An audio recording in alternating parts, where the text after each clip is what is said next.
At 7:55 a.m. on December 7th, 1941, Messman Third Class Doris Dorie Miller was doing exactly what the United States Navy expected of him. He was collecting laundry on the battleship USS West Virginia. Tied up along Battleship Row in Pearl Harbor, a big, quiet ship in a peacetime harbor.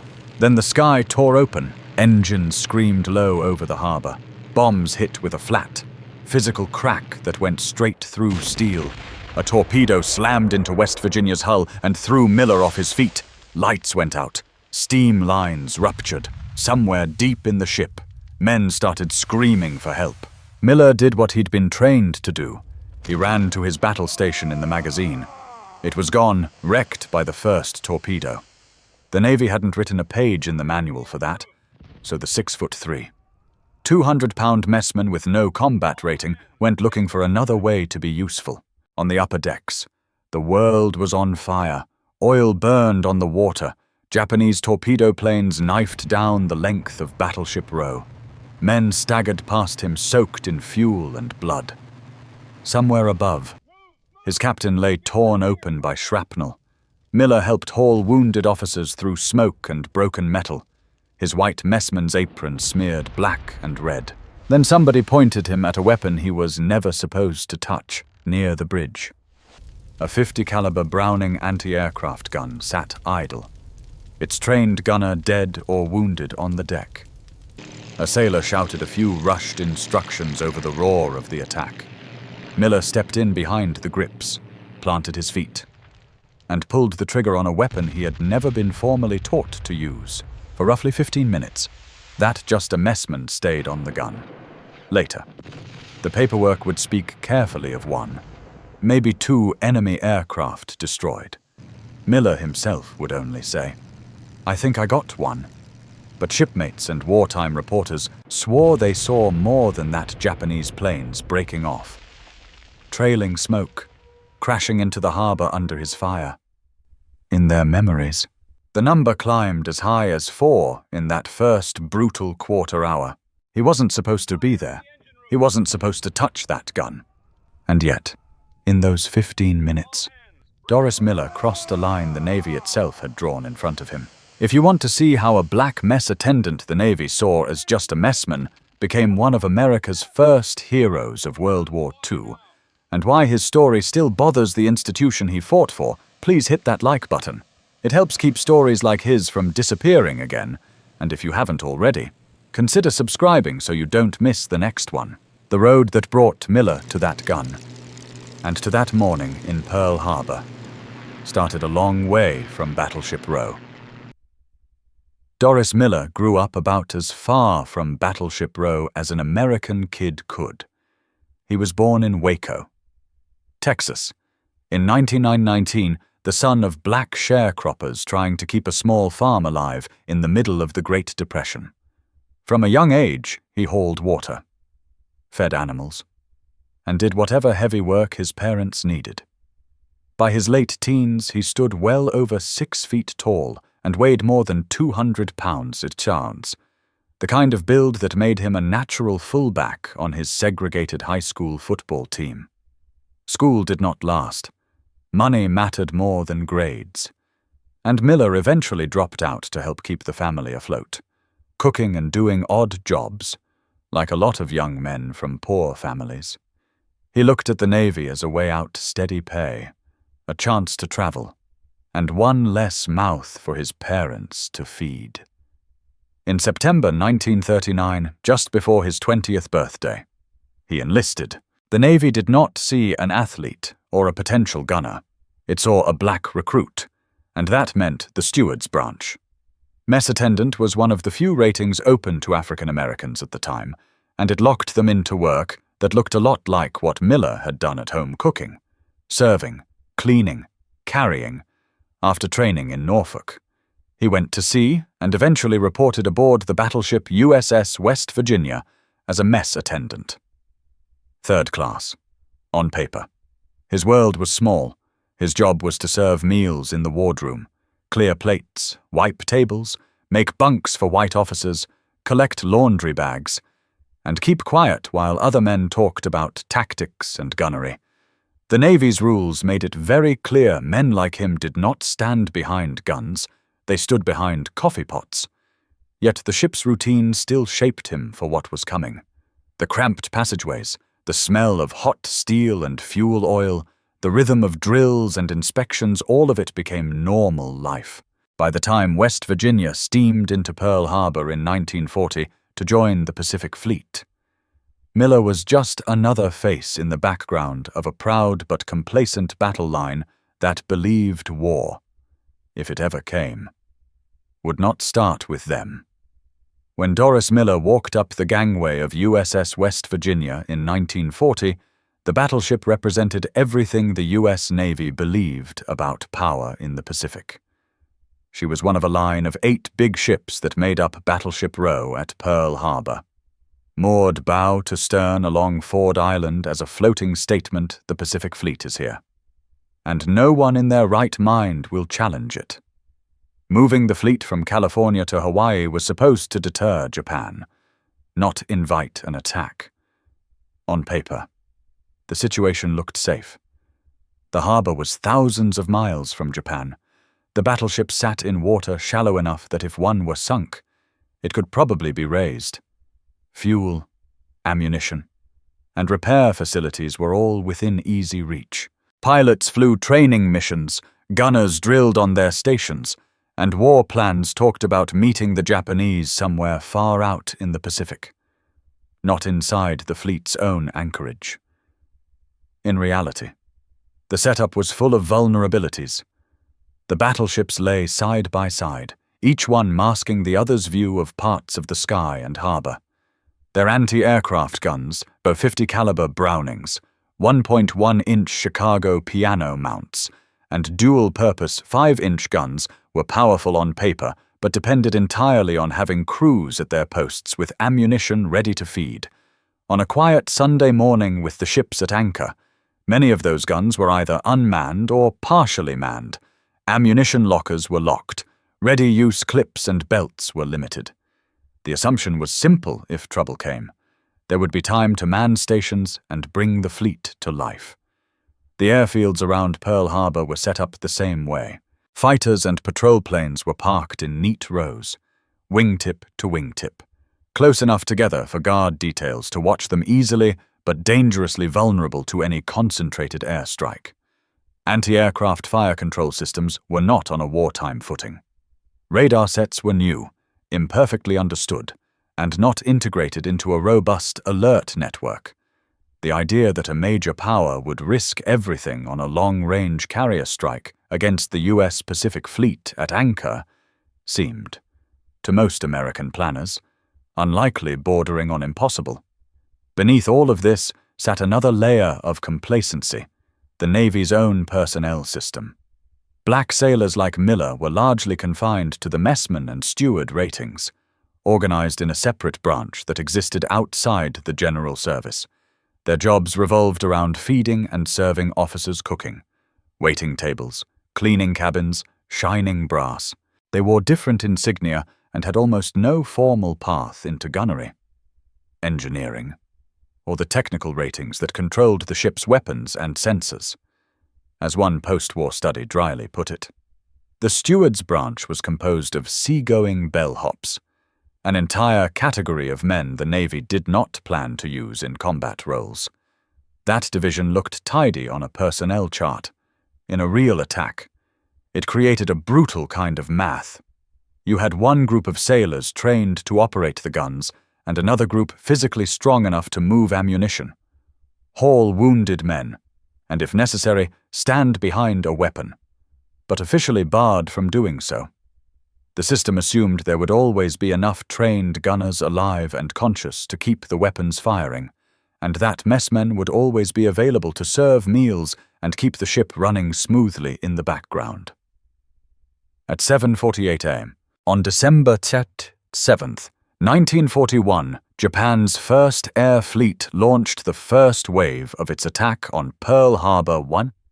83 aircraft torpedo bombers, level bombers, dive bombers, and 0 fighters fanned out toward Oahu. Their orders were explicit. The torpedo and level bombers were to go for the battleships on Battleship Row. Dive bombers would hit airfields and other key targets. Fighters would strafe anything that moved. Minutes later, Nakajima B-5N torpedo bombers came in low over the harbor, lining up on the anchored ships. West Virginia, moored outboard at berth F6 with USS Tennessee between her and Ford Island, presented a broad, easy target. In quick succession, she took multiple torpedo hits along her port side and at least 2 bomb hits from above. Her anti-torpedo blisters were ripped open, compartments flooded, and the battleship began to settle into the mud, kept from capsizing only by rapid counter-flooding and the support of the ship moored alongside, on the higher decks and exposed platforms where many of the anti-aircraft guns were mounted. The first explosions were devastating. Men at their posts were killed outright, knocked unconscious, or blinded by smoke and flying metal. Communication lines broke down as phones and sound-powered circuits were cut. What had been a carefully organized web of gun crews, ammunition parties, and fire control stations turned into a scattered collection of survivors trying to make sense of an attack they had been told was unlikely. Some ready guns did open fire quickly, and overall anti-aircraft fire across the harbor grew intense within minutes. But effectiveness lagged. Weapon systems that had seemed adequate in drills struggled to hit fast. Low-flying torpedo bombers and dive bombers that attacked in coordinated waves. Tracer lines stitched through the air. Yet the Japanese pilots continued to press home their runs with grim discipline. On West Virginia, that meant pockets of the ship were fighting hard, while other weapons sat silent. Not because the guns were defective, but because the men trained to operate them were dead, wounded, or cut off, and the Navy's own rules had made sure that many of the physically strongest sailors nearby had never been formally taught to take their place. Black mess attendants like Miller were present in large numbers on the battleships and auxiliaries at Pearl Harbor. But their training had focused on trays, not triggers. As torpedo wakes foamed past the hull and bombs punched through decks along Battleship Row, the institution's blind spots started to show. The fleet that had been concentrated at Pearl Harbor as a symbol of deterrence was, for the first critical minutes, a line of almost stationary targets. The air defenses that looked solid on paper were struggling to find and hit fast-moving attackers. And on ships like West Virginia, some of the heaviest guns had no one left behind them while strong. Willing sailors stood close by, officially assigned to pour coffee and carry laundry. That was the reality Doris Miller walked into when he reached the upper decks, a battleship bleeding out in a harbor that had become a killing ground. Guns looking for hands, and a system that had never planned for someone like him to be the one to fill the gap. The moment that pushed Doris Miller toward that .50 caliber gun did not look like a decision at first. It looked like following orders. When the first torpedoes struck and his magazine battle station turned out to be a wrecked compartment, he did what any disciplined sailor was supposed to do. He went looking for someone who could tell him what to do next. He reached the ship's central passageway crossing, the spot the crew called Times Square, and reported himself ready for other duty. From there, officers sent him where his size could make a difference. Up near the conning tower, Captain Mervyn Bennion had been ripped open by shrapnel, his abdomen torn when the first bombs and shells hit the bridge. Lieutenant Commander Dwyer Johnson, the communications officer, saw Miller's build and ordered him to help move the wounded captain. Miller and another sailor struggled to lift Bennion, get him onto a makeshift stretcher, and shift him away from the most exposed part of the damaged bridge. All while enemy aircraft were making their first passes over Battleship Row. Bennion refused to abandon his post, still asking for reports on the ship's condition and giving orders even as blood seeped through the bandages. Miller's official job description stopped there. A mess attendant could carry laundry and he could carry wounded men. Nothing in his training suggested that the next logical step was to pick up a weapon. The Navy's personnel system had spent years telling men like him that gunnery was not their business. That morning, the battle did not care. Near the damaged conning tower, two unmanned Browning 50 caliber anti-aircraft guns sat on a platform aft, pointed uselessly at a sky filling with Japanese aircraft. Lieutenant Frederick White and Ensign Victor Delano, both young officers Miller knew from serving them in the wardroom, moved toward the guns and needed hands to keep them fed. They grabbed the big messman they recognized, pulled him into position, and in the middle of the chaos gave him a crash course in how to run the weapon he had never been allowed to touch in peacetime. The instructions were simple because they had to be. Point the gun where the planes are coming from. Lead them. Squeeze the trigger. Don't jerk it. Watch the traces. At first, the officers expected Miller to do what the system always asked of him, support someone else. The original plan, if there was one, was for him to stand beside the gun and feed belts of ammunition while a trained white sailor handled the aiming and firing. Delano later recalled turning away for a moment, and then looking back to see that Miller had taken the starboard gun himself and was already firing. That was the real crazy idea at the heart of the story. Not a new weapon or a radical tactic, but a black mess attendant deciding, in a split second under fire, to step through a line the Navy had drawn in front of him his entire career. The manual said gunners had to be trained. Tradition said men from the steward's branch did not man weapons. Unwritten rules about race said that if something went wrong, blame would land harder on him than on anyone else on that platform. There was no formal preparation for that decision. The closest thing Miller had to training for this moment came from somewhere else entirely: years of farm work in Texas, time on the ship's boxing team, and a body used to absorbing impact and staying balanced under strain. On West Virginia, he had become the ship's heavyweight boxing champion, learning how to read an opponent's movement and keep his feet under him when he was hit. Now, standing behind the heavy Browning, he would have to keep his balance on a listing, burning deck, and learn to track targets at more than 200 miles an hour in real time.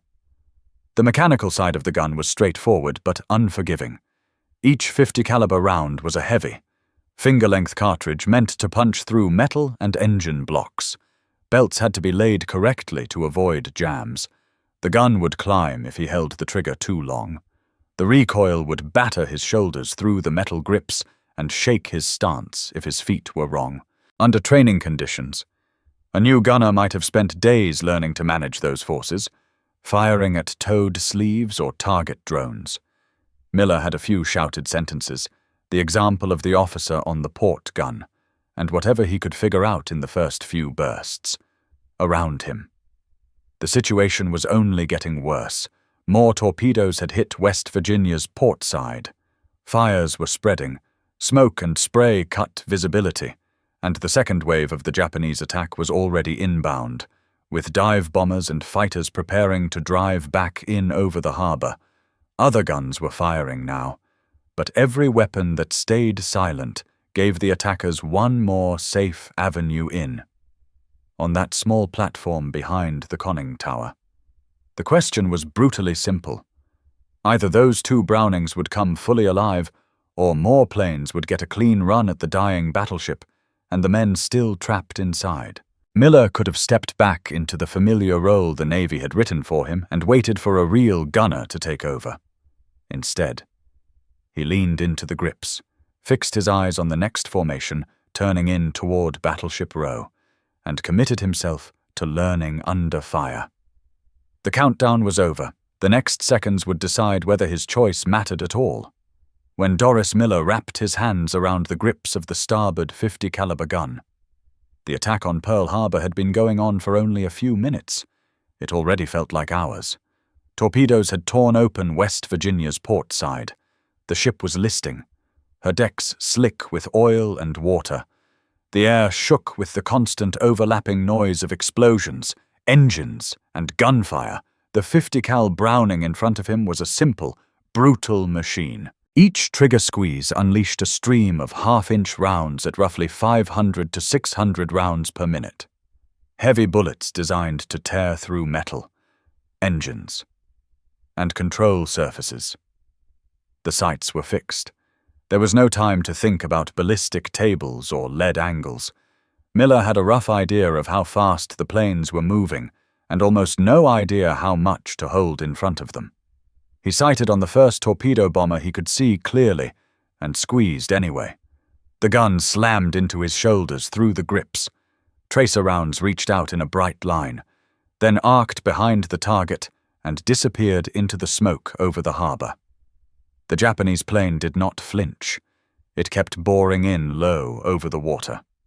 A Nakajima B-5N caked with a torpedo already gone from its belly, pulling away at more than 100 knots.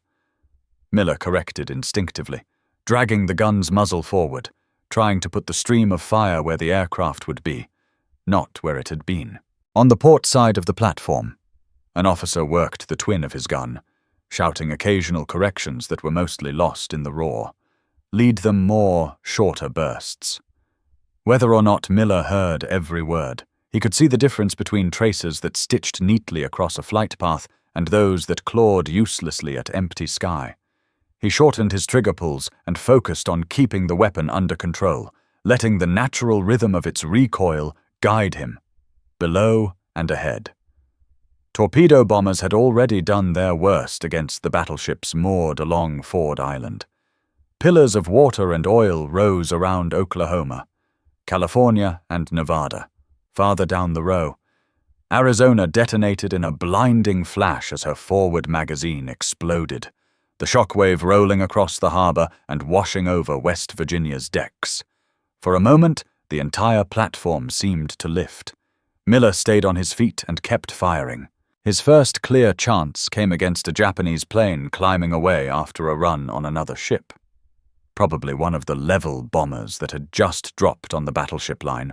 It rose to perhaps 1,000 feet. Banking left into a shallow turn that exposed its belly, Miller walked his tracers ahead of the aircraft, saw them cross its flight path, and held the trigger for a heartbeat longer. The engine cowling puffed grey, then black, and a smear of smoke trailed out behind the plane. It did not explode or fall straight away, but its climb faltered and it slipped back toward the far side of the harbor. Losing altitude. Was that a kill? In the moment, there was no time to mark it. Men at other guns shouted and pointed. Someone yelled that he had hit it.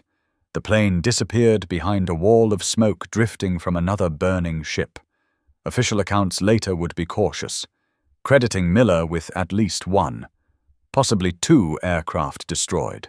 Survivors recalled that, from the perspective of West Virginia's gun platforms, any plane that trailed smoke and then vanished behind the mess of explosions and burning oil felt like one more taken out of the sky. Miller did not chase satisfaction. He chased shapes. Another aircraft came into view, lower and faster, maybe 1,200 yards out and closing, lining up on the crippled ships. He swung the Browning hard through its traverse arc, fighting the inertia of the gun and the instability of the deck. Tracers reached out again, initially lagging behind the target. He adjusted, carving a lead ahead of the nose. This time the stream of rounds intersected the plane more cleanly. A flash sparked near the wing root. The aircraft lurched, wobbled, and then peeled away, losing height rapidly toward the entrance of the harbor. Around him, other guns on West Virginia and neighboring ships were finding their rhythm. The sound of scattered fire was turning into something closer to continuous. The harbor's air defenses would never be able to stop the first wave entirely, but they were now forcing Japanese pilots to fly through a dense weave of tracer fire to deliver their attacks. Some still made clean runs. Others were forced into steeper dives or hurried drops, degrading accuracy. On the gun platform, Miller's world shrank to the arc of sky in front of him and the feel of the metal grips under his hands. He fought the weapon as much as he fought the enemy. The ship's list meant he was no longer standing on a level surface. Each step had to be planted with care. Spent casings poured out in a steady stream, clanging against the deck and piling up around his boots. The hot stink of gunpowder and burning oil wrapped around him. Sweat ran down his face, mixing with flecks of soot every time a bomb went off nearby. The concussion slapped his eardrums and rattled the gun mount. He gritted his teeth and kept his eyes on the incoming formations. There were near misses. 2. Several times he watched his tracers pass just under a diving bomber. Close enough that for a split second he could see the red insignia on the wings and the glint of the glass canopy before it flashed out of his field of view. The sense of frustration was immediate and physical. At a range of a few hundred yards and closing speeds, pushing 300 miles per hour. A fraction of a second's delay in squeezing the trigger meant the difference between cutting into an engine block and carving a harmless line through empty air. On one pass, a Zero fighter swung in low, raking the battleships with machine gun fire. Miller snapped his gun toward it and fired, but the agile fighter jinked right at the last instant and screamed past the platform. So close that he could feel the prop wash tug at his clothes. He did not have the kind of traverse or elevation control needed to track a target that close in and that fast.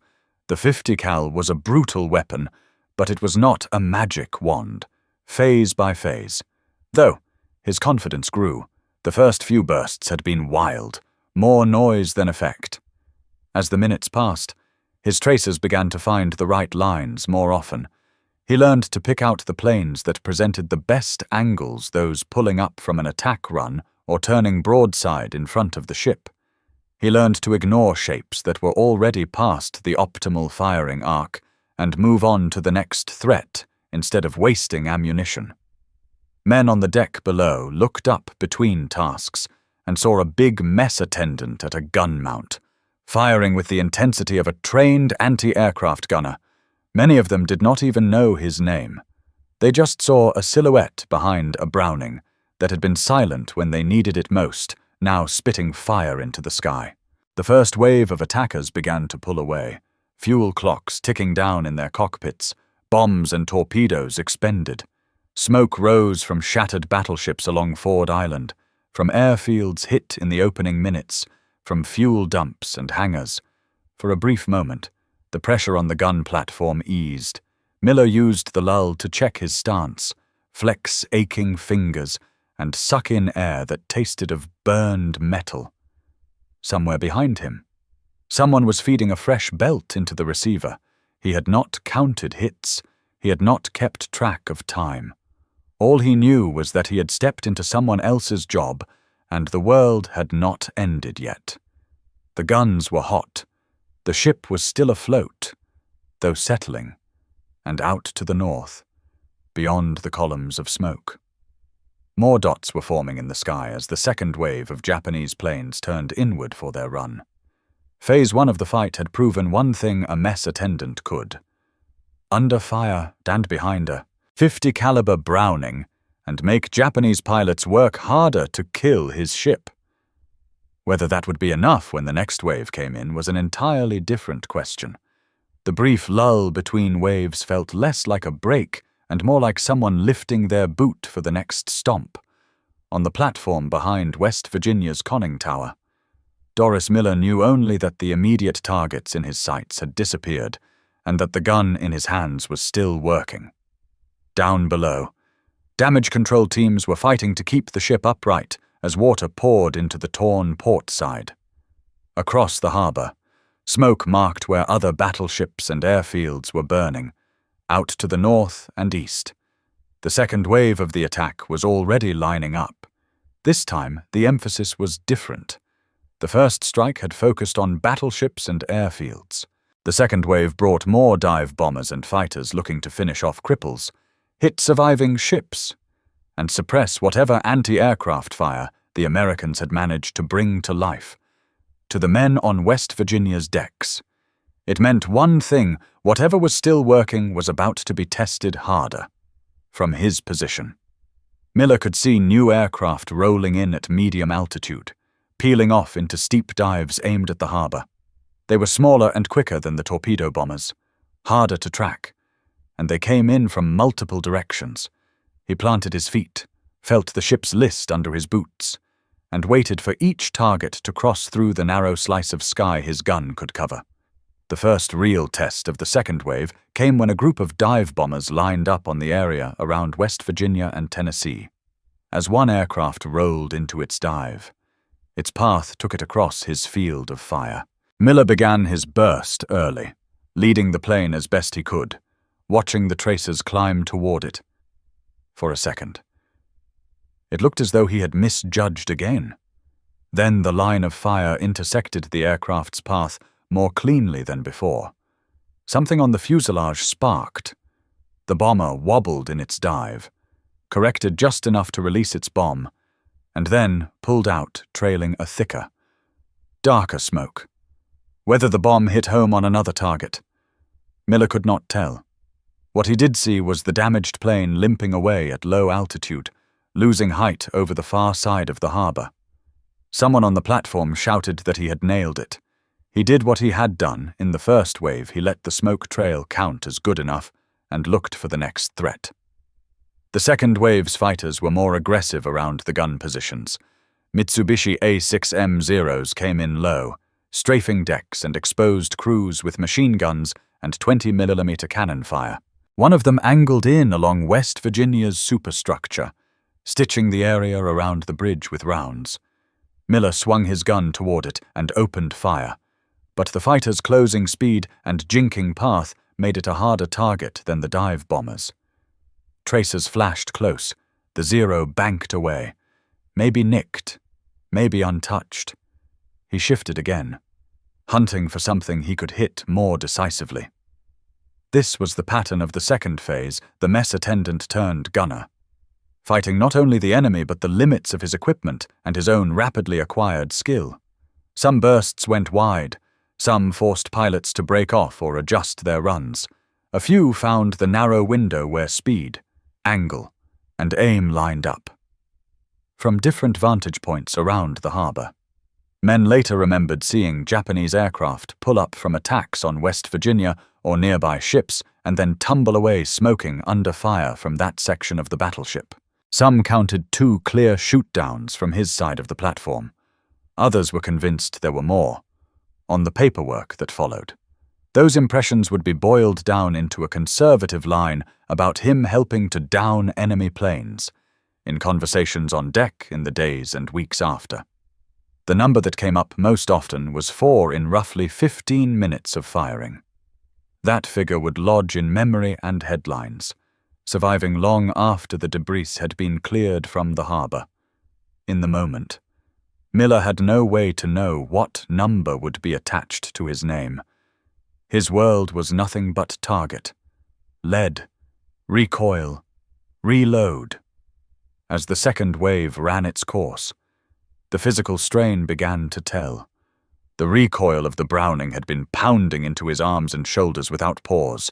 The weight of the gun, the uneven deck, and the constant need to traverse and elevate the barrel turned every burst into a small wrestling match. Heat radiated off the receiver. The barrel shroud shimmered. Empty casings now lay ankle-deep around his boots, hot brass shifting underfoot every time he moved. At the same time, the ship beneath him was losing its own fight. Additional bomb hits drove fires deeper into the superstructure. Counterflooding had kept West Virginia from capsizing, but she was settling lower in the water, her port side already buried. Smoke from nearby ships. Arizona's catastrophic explosion. Oklahoma's roll. Fuel fires from ruptured tanks mixed with her own. The air grew thicker with every passing minute. Eventually, the intensity of incoming fire slackened. Japanese aircraft pulled away to regroup and then headed back toward their carriers. The sky over Pearl Harbor did not become clear. The smoke was too heavy for that, but the ripping sound of close strafing runs and diving engines faded. Here and there, lone stragglers made a last pass, but the organized waves were over. The attack that had seemed endless had, in fact, lasted less than 2 hours from first bomb to final withdrawal. on the battered platforms of West Virginia. There was a different kind of noise, now shouted orders to cease fire. Calls for stretcher parties, the clatter of equipment being shifted as the crew tried to keep the ship afloat and tend to the wounded. Someone tapped Miller on the shoulder, yelled at him to secure the gun, and pointed him back toward the interior of the ship.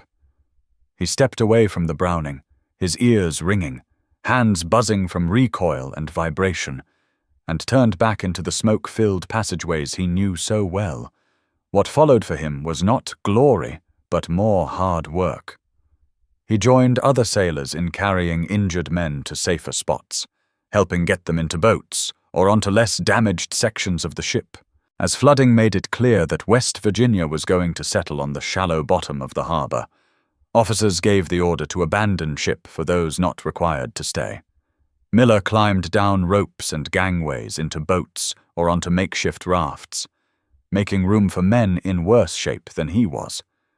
By the time he reached relative safety offshore, his white uniform was stained with oil, soot, and blood. On the water, looking back, he could see how bad the morning had been. Battleships that had been visual shorthand for American power now sat broken or burning. Columns of black smoke rose straight up into the trade winds from Arizona, Oklahoma, and California. Smaller vessels moved through the harbor picking up survivors, dodging patches of burning fuel. From that vantage point, it was impossible to pick out one gun platform or one man behind a .50 caliber. But the fact that any American guns had been firing at all in those first chaotic minutes had made a difference. Immediate reactions to Miller's actions were local and personal. Men who had seen him on the gun talked about it that day and in the days after. As the crew regrouped ashore, officers who had been on the bridge or near the conning tower noted his size, his willingness to haul wounded, and his coolness under fire. When it came time to write up accounts of the battle and recommend men for commendations, his name appeared in those early reports, spelled out this time, not just as a Negro messman, for the Navy as an institution. The immediate aftermath of Pearl Harbor was dominated by triage, salvage, and the rush to war. Ships had to be raised, repaired, or written off. New battleship and carrier schedules had to be accelerated. Training, intelligence, and communications all demanded urgent attention. In that rush, the story of a black mess attendant who had manned a machine gun was a small line in a stack of after-action reports. Among the men who had lived through the attack, it did not feel small. They knew what it had meant in the moment to see a man the system labeled help step into a gap. No one had prepared him for and start fighting back.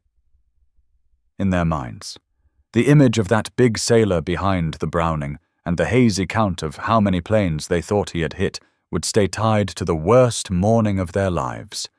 The official system would take longer to catch up with what they had seen.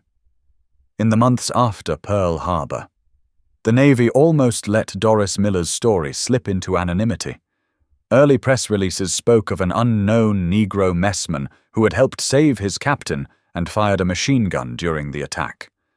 Black newspapers and civil rights organizations refused to let that stand. They pushed for his name, his face, and his actions to be recognized in full. Under growing public pressure, the Navy eventually identified him, and President Roosevelt approved the award of the Navy Cross for his courage on West Virginia. In May 1942, on the flight deck of the carrier USS Enterprise, Admiral Chester Nimitz pinned the Navy Cross on Miller's chest, making him the first black sailor in history to receive that decoration. The medal did not magically rewrite his career. After the ceremony and a war bond tour that took him back through his hometown of Waco and to black training commands, he returned to the same rating structure that had confined him before the war.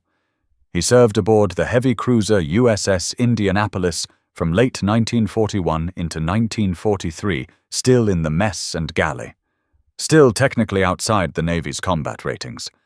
Then he received orders to the new escort carrier USS Liscombe Bay, again as a messman promoted into cook third class.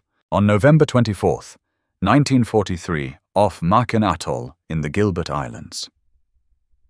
Liscombe Bay took a torpedo from the Japanese submarine I-175 that detonated her bomb magazine. The ship blew apart and sank in minutes, killing 702 officers and men in one of the deadliest carrier losses in U.S. Navy history. Doris Miller was among the missing. He was 24 years old. His body was never recovered. He was carried on the rolls as missing, then declared killed in action a year later. The institution he served took longer to change than he did. Miller's Navy Cross and the coverage around it helped fuel arguments for opening more roles to black sailors during the war and for desegregating the armed forces afterward. His story appeared on recruiting posters, in newsreels, and in the black press as proof that courage under fire did not respect the color line. Historians and veterans have long pointed out the hypocrisy. A man trusted in death with a .50 caliber gun was still not trusted in life with a combat rating or a fair shot at promotion. But his example, and that of thousands of other black service members, helped push the Navy and the rest of the U.S. military toward President Truman's 1948 order to end official segregation in the armed forces. Long after the war, the honors caught up with his memory. A destroyer escort, U.S. Miller DE 1091, carried his name during the Cold War. In 2020, the Navy went further, announcing that a future Gerald R. Ford-class supercarrier would be named U.S. Doris Miller CVN-81, the first time an American aircraft carrier would be named for an enlisted sailor and an African American. For a man once listed only as an unknown Negro sailor, having his name on the flight deck of a nuclear-powered carrier is a statement as loud as any medal citation. The exact number of planes he brought down over Pearl Harbor will probably never be settled. Official records credit him with 1 confirmed kill, maybe 2. Miller himself never claimed more than that. Yet the men who watched him behind that Browning on West Virginia remembered something larger. A black mess attendant who had been told all his life to stay in the background, standing in the open on a burning battleship, drawing a line of fire across the sky and forcing trained enemy pilots to fight for every attack run they made. In their memories, that looked like 4 planes in about 15 minutes, and the numbers mattered less than the fact that he had stepped up at all. His story leaves a few hard lessons behind. One is that individual courage can punch straight through the layers of prejudice and bureaucracy that surround it, at least for a moment, when lives are on the line. Another is that a system willing to waste human potential because of race or status is not just unjust, it is tactically stupid. On December 7, 1941, the Navy discovered that some of the help it had boxed into steward roles were also the men who could keep guns firing when trained gunners were down. And a third is that even when heroism forces an institution to look in the mirror, change comes slowly and often too late for the people whose actions exposed the problem in the first place.